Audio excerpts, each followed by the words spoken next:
welcome back. It's time for you to meet our next act. My grandma is hugely important to me. She knows hundreds of card games, but only one card trick. And this was the first trick that Matthew ever showed me. We met backstage at a show, and that was that. Fast forward 5.5 years, and we're getting engaged on stage in front of about 2,000 people. We did. We got engaged right after the magic carpet ride that flew over the audience's head. Our dream has always been to perform in Las Vegas, and the prize for this show is to be part of Penn and Teller's show. We have been here in Las Vegas for 17 years.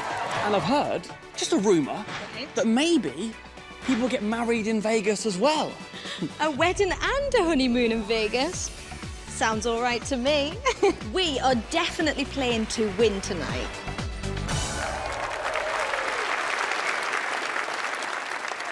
Joining us from Durham, England, is magical couple Matthew Pomeroy and Natasha Lamb.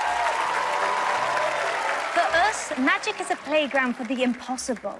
A wonderful place full of unexplainable experiences. So allow me to share an experience.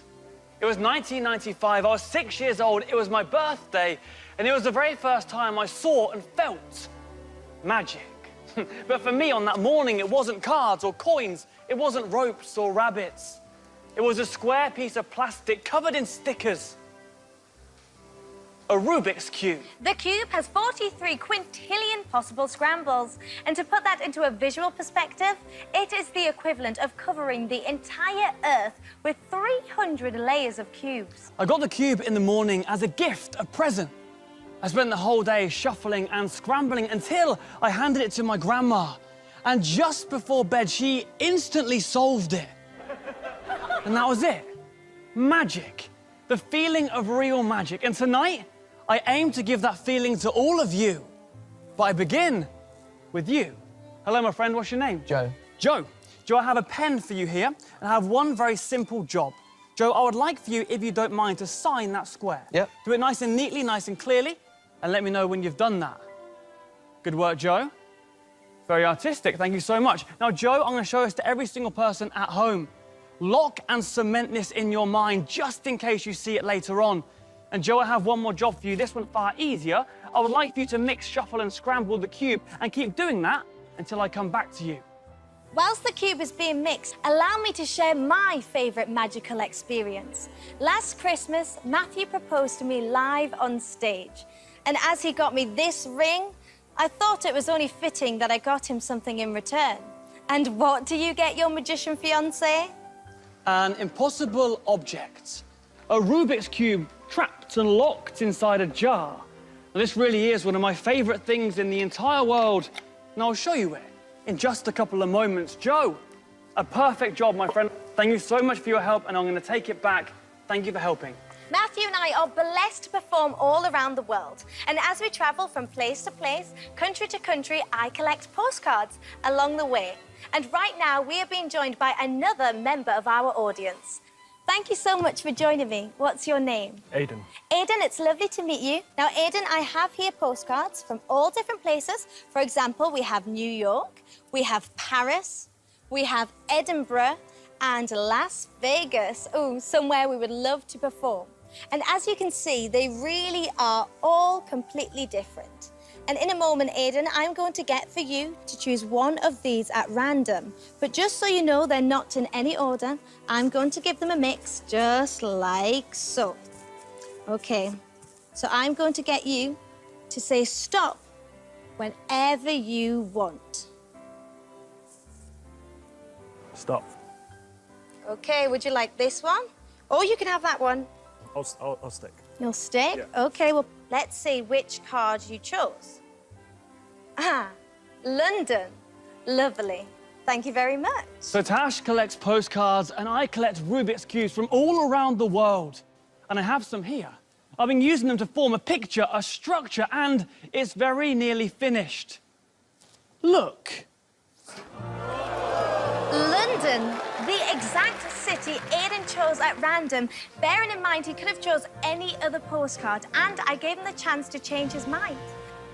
And as you can see, there is room for just one more cube.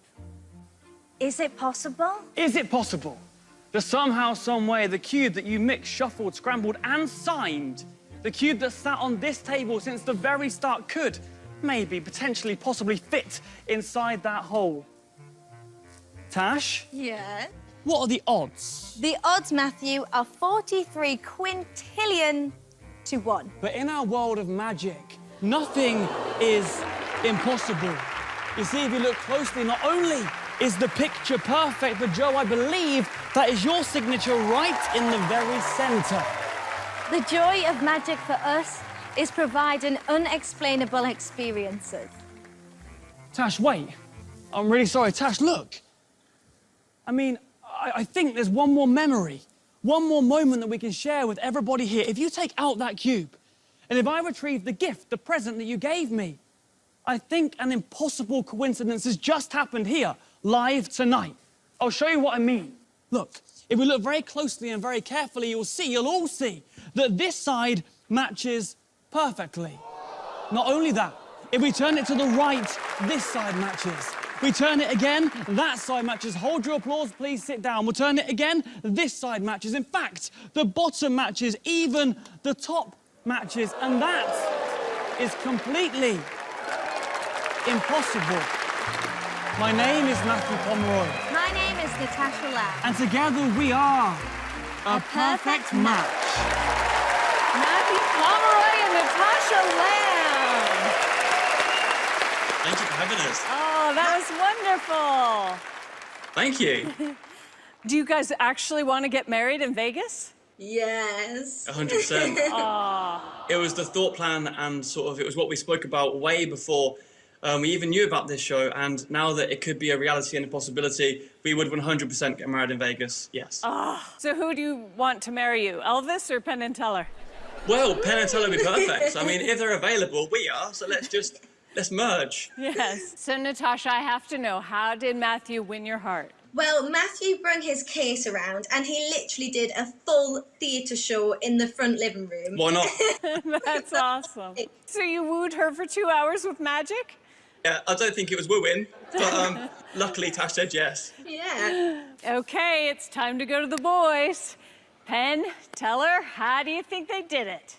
Matthew, Natasha, boy, not only is your act just loving and gentle and beautiful, but also very, very innovative magic.